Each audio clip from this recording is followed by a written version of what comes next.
آپ جائیں گے، میں دنیا کے بہت سارے ملک پھرا ہوں الحمدللہ اسلام کی تبلیغ کے لیے، جہاں بھی گیا ہوں وہاں کوئی نہ کوئی مرد درویش آرام فرما رہا ہے، کوئی نہ کوئی اللہ کا ولی لیٹا ہوا ہے۔ سنگاپور میں گیا، چھوٹا سا ملک ہے، سڑکیں دو آ رہی ہے پیچھے سے، ایک ادھر ہو جاتی ہے، ایک ادھر، درمیان میں اوپر جا کے پہاڑی پہ مزار شریف۔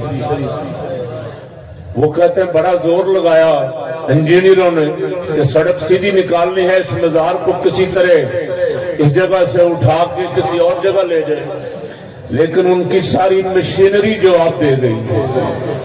وہ مرد درویش جو وہاں آرام فرما رہا، وہ 300-350 سال پہلے کے بزرگ ہیں، ان کی برکت سے وہاں اسلام پھیلا ہے۔ اور سنگاپور اعلیٰ حکومت وہاں دوسروں کی ہے، لیکن مسجدیں عالی شان بنی ہوئی، خوبصورت مسجدیں بنی ہوئی، ایک ایک چپے پہ۔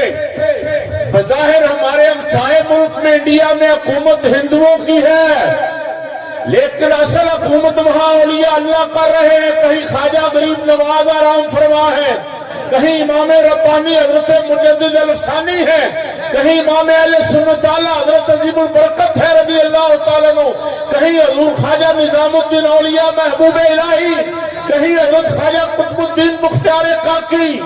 قدم قدم پہ اولیاء اللہ کے مزارات ہیں۔ اس لیے میں کبھی کبھی مودی سے کہا کرتا ہوں، تو جتنا مرضی زور لگا لے، بالآخر ایک دن اسلام انڈیا پہ غالب ہوگا۔